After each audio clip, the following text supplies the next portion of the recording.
पिछले पार्ट में तुमने देखा एक आदमी जो जिंदा था लेकिन कागजों में मर चुका था, लाल बिहारी। और उसने ठान लिया था कि मैं खुद को जिंदा साबित करके रहूंगा। लेकिन ये इतना आसान नहीं था, क्योंकि वो लड़ रहा था कानून से, कागज से और करप्शन से। अगले ही दिन लाल बिहारी फिर से सरकारी दफ्तर गए।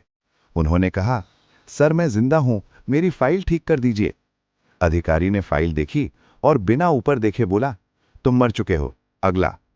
लाल बिहारी ने फिर कहा, सर मैं आपके सामने खड़ा हूं। लेकिन इस बार अधिकारी ने गुस्से में कहा, हम कागज देखते हैं, इंसान नहीं। ये सुनकर लाल बिहारी समझ गए कि ये लड़ाई आसान नहीं है। उन्होंने कई दफ्तरों के चक्कर लगाए, तहसील, कलेक्ट्रेट, पुलिस स्टेशन, हर जगह वही जवाब, तुम मर चुके हो। अब सोचो, जब सिस्टम ही कह दे कि तुम नहीं हो, तो तुम्हारा अस्तित्व कहां बचता है। धीरे धीरे गांव के लोग भी उनका मजाक उड़ाने लगे। अरे देखो, भूत आ गया। ये सिर्फ लड़ाई नहीं थी, ये रोज रोज मरने जैसा था। अब यहां कहानी में सबसे शॉकिंग मोड़ आता है। लाल बिहारी ने सोचा, अगर मैं जिंदा हूं तो कानून मुझे गिरफ्तार कर सकता है। तो उन्होंने जानबूझकर एक छोटी सी गलती की ताकि पुलिस उन्हें पकड़ ले। क्यों? ताकि वो कोर्ट में जाकर जज के सामने कह सकें कि देखो मैं जिंदा हूं। लेकिन यहां भी ट्विस्ट था। पुलिस ने उन्हें पकड़ा, फिर फाइल देखी और हंसने लगी।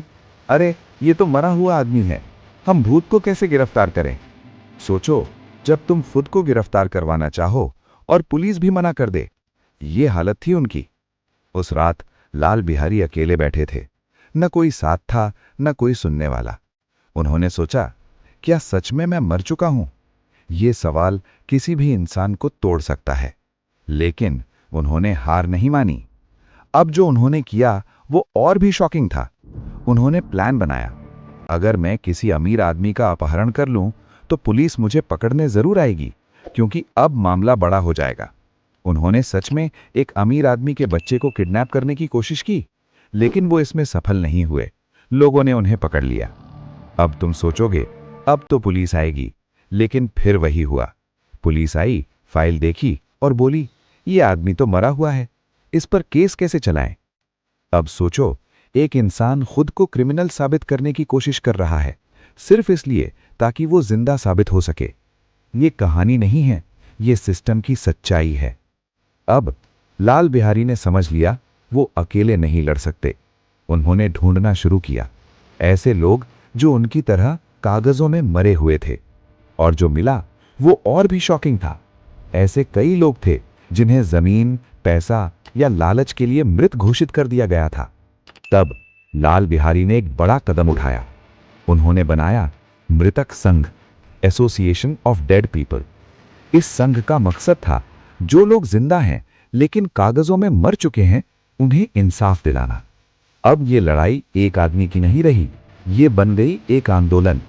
धीरे धीरे मीडिया ने इस कहानी को उठाना शुरू किया।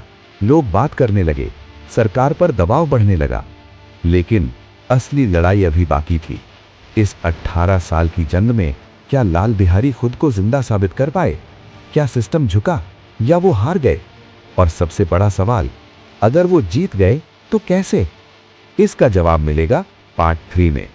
अगर तुम चाहते हो सच की जीत देखना और जानना कि एक मरा हुआ आदमी कैसे बना सिस्टम का सबसे बड़ा सवाल, तो लाइक करो, कमेंट में लिखो फाइट बैक और सब्सक्राइब करो हिडन स्टोरी हिंदी को, क्योंकि यहाँ सिर्फ कहानियां नहीं सुनाई जाती, यहाँ सच दिखाया जाता है जो दुनिया छुपाती है।